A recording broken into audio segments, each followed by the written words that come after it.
بسم اللہ الرحمن الرحیم۔ لوگ خانہ کعبہ کی فوٹو پوسٹ کر کے اوپر لکھ دیتے ہیں مسلمان ہو تو شیئر کرو۔ مسجد نبوی کی فوٹو پوسٹ کر کے لکھ دیتے ہیں مسلمان ہو تو شیئر کرو۔ درود ابراہیمی پوسٹ کر کے لکھ دیتے ہیں 10 لوگوں کو شیئر کرو خوشخبری ملے گی۔ ہنسی آتی ہے، کیا فوٹو شیئر کرنے ہماری مسلمانی ثابت ہوتی ہے؟ کیا 10 لوگوں کو شیئر کرنے سے جنت ملتی ہے؟ تو نماز، روزہ، حج پھر کس لیے؟ بس پوسٹ شیئر کرو اور جنت جاؤ۔ جب آپ کے ساتھ کوئی برا کرے یا آپ کے لیے برا سوچے تو اسے اپنے عمل میں مصروف رہنے دیں۔ آپ کو یہ یقین ہونا چاہیے کہ آپ کے رب کو نہ نیند آتی ہے نہ اونگ۔ اس سے پہلے کہ مٹی کا بدن خاک بنے، باوضو ہو کر مسلح پہ جوانی رکھ دو۔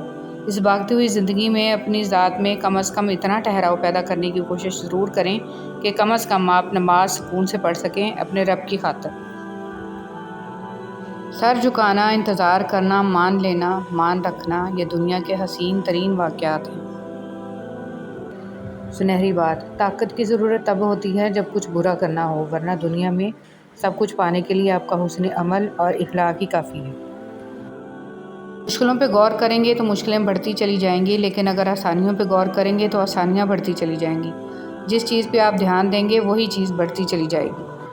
کچھ لوگ اپنے آپ کو انسانی فرشتہ سمجھتے ہیں، ان کے کام بھی فرشتوں جیسے ہیں، یعنی دوسروں کے گناہوں اور برائیوں کا حساب رکھنا۔ جو محبتیں رب کی خاطر کی جاتی ہیں وہ کبھی ختم نہیں ہوتی، اور جو رب کی خاطر چھوڑی جاتی ہیں وہ کبھی ضائع نہیں جاتی۔ اللہ کے ہاں ہر عمل کا اجر ہے۔ جس طرح کمرے میں موجود چھوٹے چھوٹے سراغ سورج کے ہونے کی گواہی دیتے ہیں، اس طرح انسان کی چھوٹی چھوٹی باتیں اس کی تربیت اور اخلاق کی پہچان کروا دیتی ہیں۔ جب نیت کچھ اور ہو اور عمل کچھ اور ہو تو پھر قسمت کبھی نہیں بدلتی۔ ہم لوگ اپنی نیت لوگوں سے چھپا سکتے ہیں، اس سے نہیں جس نے ہم کو پیدا کیا ہے۔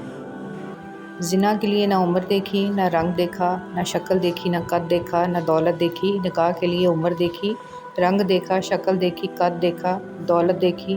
حرام آسان کر دیا، حلال مشکل کر دیا۔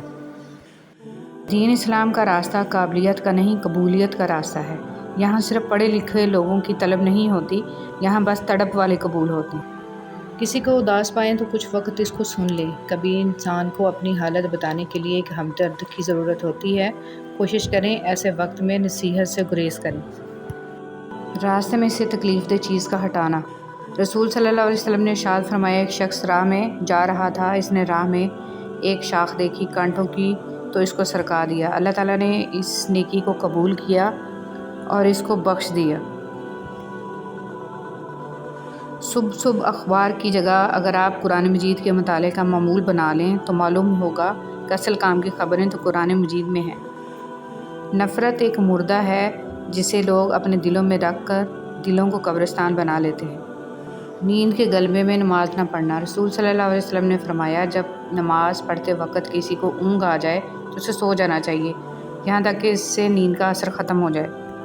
اس لیے کہ جب تم میں سے کوئی شخص نماز پڑھتا ہے اور وہ اونگ رہا ہوتا ہے تو وہ نہیں جانتا کہ وہ مغفرت طلب کر رہا ہے یا اپنے نفس کو بددعا دے رہا ہے۔ گھر والوں کے لیے ضروریات زندگی مہیا کرنا غلام آزاد کرنے سے بہتر ہے۔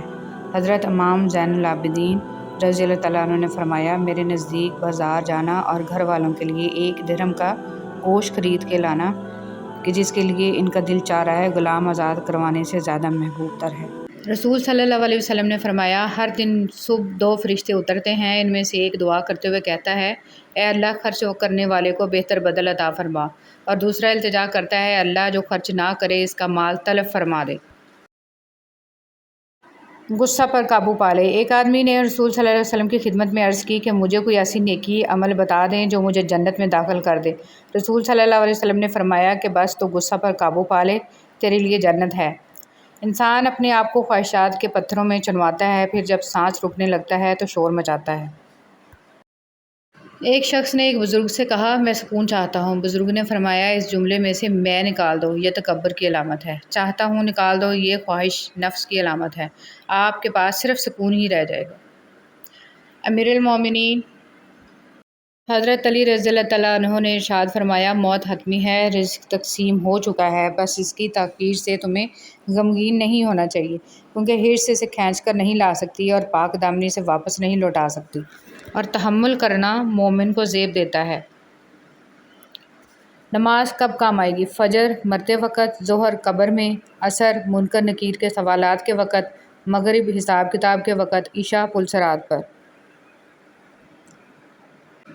لقمان حکیم سے پوچھا گیا کیا کوئی چیز یا لمحہ موت سے بھی زیادہ تکلیف دہ ہوتا ہے؟ تو حکیم لقمان نے فرمایا ہاں، جب کوئی شریف انسان کسی مجبوری میں کسی کم ظرف انسان کے آگے دست سوال دراز کرتا ہے۔ آپ 40 سال کے ہو جائیں تو سمجھ لیجئے کہ زندگی کی اثر ہو چکی ہے۔ اپنے اخلاق، کردار اور آخرت کی طرف توجہ دیجئے، کیونکہ عصر اور مغرب میں زیادہ تاخیر نہیں ہوا کرتی۔ حضرت علی رضی اللہ تعالیٰ عنہ نے ارشاد فرمایا اگر کسی کا ظرف آزمانا ہو تو اس کو زیادہ عزت دو۔ وہ اعلیٰ ظرف ہوا تو آپ کو اور زیادہ عزت دے گا، اور کم ظرف ہوا تو خود کو اعلیٰ سمجھے گا۔ حضرت خواجہ معین الدین چشتی رحمۃ اللہ علیہ دل کی تخلیق کا مقصد یہ ہے کہ وہ عشق کے گرد گھومے اور طواف کرے، اور وہ عشق صرف اللہ اور اس کے رسول صلی اللہ علیہ وسلم سے ہو۔ حضرت علی رضی اللہ تعالیٰ عنہ نے ارشاد فرمایا انسان کو اس کی برائیوں سمیت قبول کرنے والا ہی اچھا دوست ہوتا ہے، ورنہ خوبیاں تو دشمن کو بھی متاثر کرتی ہیں۔ حضرت علی رضی اللہ تعالیٰ عنہ نے ارشاد فرمایا میں جنت کے شوق میں عبادت نہیں کرتا، یہ تجارت ہے، اور نہ ہی جہنم کا خوف کرتا ہوں کہ یہ غلامی ہے۔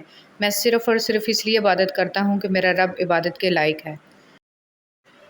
رسول صلی اللہ علیہ وسلم نے فرمایا اللہ تعالیٰ نے ارشاد فرمایا اے میرے بندو، تم رات دن گناہ کرتے ہو اور میں تمام گناہوں کو معاف کرتا ہوں، لہٰذا مجھ سے بخشش طلب کرو، میں تمہیں بخش دوں گا۔ حضرت ابو ہریرہ رضی اللہ تعالیٰ عنہ روایت کرتے ہیں کہ محمد صلی اللہ علیہ وسلم نے فرمایا فتنوں کے دور میں صبح کو آدمی مومن ہوگا تو شام کو کافر، اور شام کو مومن ہوگا تو صبح کو کافر ہو جائے گا۔ تب آدمی دنیا کے معمولی سامان کے بدلے اپنا دین بیچ ڈالے گا۔ رسول صلی اللہ علیہ وسلم نے ارشاد فرمایا مومن کا جی کبھی بھی خیر کی باتیں سننے سے نہیں بھرتا یہاں تک کہ جنت اس کا ٹھکانہ بن جائے۔ رسول صلی اللہ علیہ وسلم نے ارشاد فرمایا بے شک آدمی گناہوں کی وجہ سے رزق سے محروم کر دیا جاتا ہے۔ نماز اشراق کی فضیلت۔ رسول صلی اللہ علیہ وسلم نے فرمایا جس نے نماز فجر جماعت سے پڑھی، پھر بیٹھ کر اللہ کا ذکر کرتا رہا یہاں تک کہ سورج نکل گیا، پھر اس نے 2 رکعتیں پڑھیں تو اسے ایک حج اور ایک عمرے کا ثواب ملے گا۔ توبہ کا آنسو بھی کمال کا آنسو ہوتا ہے، گرتا یہ باہر ہے اور صفائی اندر کی کر دیتا ہے۔ دنیا کی سب سے سستی چیز مشورہ ہے، ایک سے مانگو تو 1000 دیتے ہیں۔ دنیا کی سب سے مہنگی چیز مدد ہے، ہزاروں سے مانگو تو کوئی ایک دیتا ہے۔ ہر دفعہ آپ کو اپنا غم بانٹنے کے لیے کاندھا میسر نہیں ہوتا، لیکن سجدہ کرنے کے لیے زمین ہر وقت میسر ہے، اور آپ اپنا دکھ اپنے رب کریم سے ہر وقت بانٹ سکتے ہیں۔ یہ سہارا سب سہاروں سے بڑا سہارا ہے۔ رسول صلی اللہ علیہ وسلم نے فرمایا ایک شخص راستے پر چل رہا تھا کہ اس نے وہاں کانٹے دار ڈالی دیکھی، اس نے اسے اٹھا لیا تو اللہ تعالیٰ نے اس کا یہ عمل قبول کیا اور اس کی مغفرت کر دی۔ مخلص شخص کو ہمیشہ بیوقوف سمجھا جاتا ہے، حالانکہ ایسا نہیں ہوتا، وہ سب جانتا اور سمجھتا ہے، بس وہ اپنے صبر کی وجہ سے لوگوں کی گھٹیا حرکات کو نظر انداز کر دیتا ہے۔ مرد کا حیادار ہونا بھی اتنا ہی ضروری ہے جتنا عورت کا، کیونکہ حدیث مبارکہ ہے کہ قیامت تک آنے والے امت محمد صلی اللہ علیہ وسلم کے ہر فرد کے لیے ہے، چاہے وہ مرد ہو یا عورت، حیا ایمان کا حصہ ہے۔ صبر اور قدر ہر کسی کے بس کی بات نہیں ہوتی، یہ وہی بندہ کر سکتا ہے جو اعلیٰ ظرف ہوتا ہے۔ ہمیشہ جوڑنے کی کوشش کیجیے، توڑنے کی نہیں۔ دنیا میں سوئی بن کر رہیے، کینچی بن کر نہیں، کیونکہ سوئی 2 کو 1 کر دیتی ہے اور کینچی 1 کو 2 کر دیتی ہے۔ عمر رضی اللہ تعالیٰ عنہ نے نبی کریم صلی اللہ علیہ وسلم سے اپنی ایک نظر کے متعلق پوچھا جو انہوں نے زمانہ جاہلیت میں اعتکاف کی مانی تھی، اور حضرت صلی اللہ علیہ وسلم نے انہیں اسے پوری کرنے کا حکم دیا۔ پرندے جب کھاتے ہیں ان کا سر جھک جاتا ہے، اور جب پانی پیتے ہیں تو ان کی نگاہ آسمان پر اٹھ جاتی ہے۔ یہ عاجزی اور شکر گزاری کی خوبصورت مثال ہے۔ اللہ ہمیں عاجزی اور شکر گزاری عطا فرمائے، آمین۔ خشک رویہ رکھنے والا اس درخت کی مانند ہے جو پھولوں اور پھلوں سے محروم ہوتا ہے، نہ بیٹھنے والے کو سایہ دے اور نہ نظر ڈالنے والے کو خوشی دے۔ سکون چاہیے تو ذرا رات کی تنہائی میں دل بنانے والے سے دل کی باتیں کر کے دیکھیں۔ یہ مت سوچیں کہ چھوٹا نصیحت کر رہا ہے، میں بڑا ہو کے کیسے مان لوں۔ نہیں، یہ اللہ کا چناؤ ہے، جس کی زبان سے چاہے حق جاری کر دے۔ اس لیے اکڑ میں نہ رہیں، اللہ کے لیے جھک جائیں۔